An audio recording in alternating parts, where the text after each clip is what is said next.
کے روایت کے کلمات ہیں، فرمایا کہ اگر صدقہ دینے کے لیے کچھ نہ ہو فَلْيَلْعَنِ الْيَهُودِ، تو یہودیوں پر لعنت بھیجو، اللہ تمہیں صدقے کا ثواب عطا فرما دے گا۔ کیونکہ یہود بدترین دشمن ہے اسلام کے، اور انہوں نے ہر دور میں اسلام اور اہل اسلام کے خلاف سازشوں کے جال بنے۔ کابل سے کندھار تک، قلعہ جنگی سے دشت لیلہ تک، تورا بورا سے تکریت تک، موصل سے بغداد تک، جاوا کے ساحل سے لے کر رباط کے کوچہ و بازار تک، القدس سے کشمیر تک، نیل سے کاشغر تک، پوری دنیا کے اوپر اہل اسلام کے اوپر ظلم کی جو سیارات پھیلی ہے، ذرا دیکھیے کہ اس کے اسباب کیا ہیں۔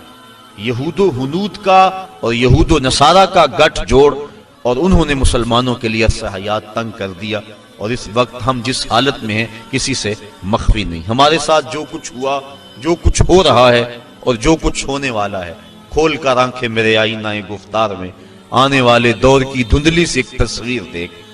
جو کچھ ہوا اس کا پیش منظر اگر دیکھیں پس منظر کے حوالے سے، تو وہ بڑا بھیانک اور خطرناک ہے۔ ہماری شاہرگیں کاٹی گئی، اور جب سارا خون بہ گیا تو وہاں پٹرول بھرا گیا۔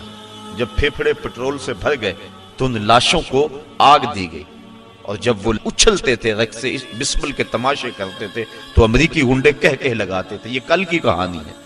شبرغان کی طرف جانے والے کنٹینروں کے اندر کس قدر طالبان بھر دیے گئے، اور انہیں ایک گھونٹ بھی پانی کا نہ دیا گیا۔ اور بتاتے ہیں کہ جب پیاس کی شدت ہوئی تو وہ ایک دوسرے کا پسینہ چاٹتے تھے، اور جب شبرغان جا کے کنٹینر کھولے گئے تو 3 یا 4 افراد کے علاوہ باقی سارے جو سینکڑوں کی تعداد میں تھے وہ موت کی گھاٹ اتر چکے تھے۔ وہ تو ہمارے ساتھ یہ سلوک کریں اور ہم ان کے ساتھ دوستی کی پینگیں بڑھائیں، یہ قطعاً گنجائش نہیں ہے۔ اسلام نے واضح طور پہ ہمیں پیغام اور حکم دیا، اور قرآن کے الفاظ اور قرآن کے بابرکت حروف ہمیں نور دے رہے ہیں اور ہمیں زندگی گزارنے کا ڈھب دے رہے ہیں۔ یا ایھا الذین آمنوا، اے ایمان والو، لا تتخذوا اليہود والنصارى اولیاء، یہود و نصارہ کو کبھی بھی دوست نہ بنانا۔ بعضهم اولیاء بعض، یہ ایک دوسرے کے دوست ہیں۔ ومن یتولہم منکم، تم میں سے جو ان کے ساتھ دوستی رکھے گا، فإنہ منہم، تو اس کا شمار انہی میں سے ہوگا۔ اس کے طور طریقے، اس کی عادتیں، اس کی زندگی کا ڈھب ان کے مطابق ڈھل جائے گا، کیونکہ دوستی کا نتیجہ یہ ہے، المرء علی دین خلیلہ، بندہ جس کا دوست ہو تو اس کا مذہب اور اس کے خیالات اور اس کی عادات ضرور اپنا لیتا ہے۔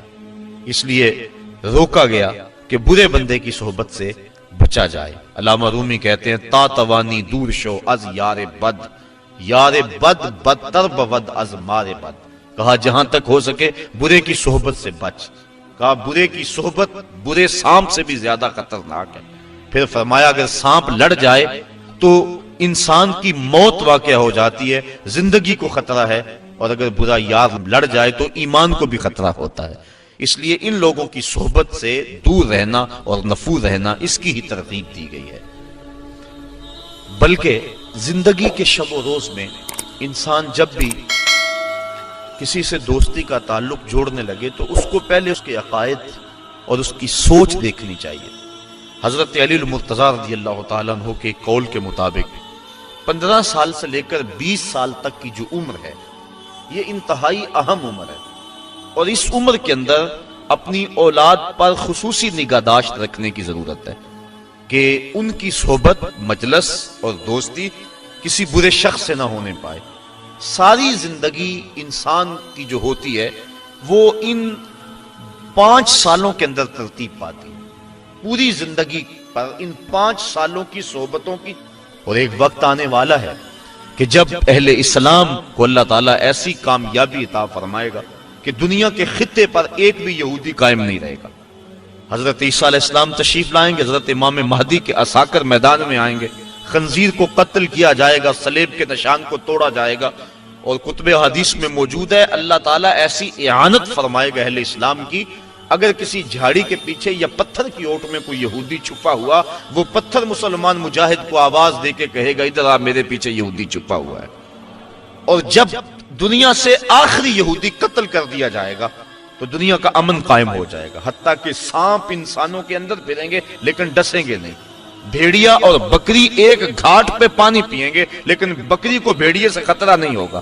دنیا کے امن کی ضمانت ہے جب آخری یہودی قتل ہوگا. جب تک یہود موجود ہیں پوری دنیا کے اوپر امن قائم نہیں ہو سکتے. امن کی بربادی کا سبب مسلمان دہشت گرد قرار دیے جا رہے ہیں، لیکن حقیقت یہ نہیں ہے. مسلمان تو اپنی بقا کی جنگ لڑ رہے ہیں، مسلمان دہشت گرد نہیں ہوتا. یہ تو امن کا متوالا ہے، یہ تو امن کا درس دینے والا ہے.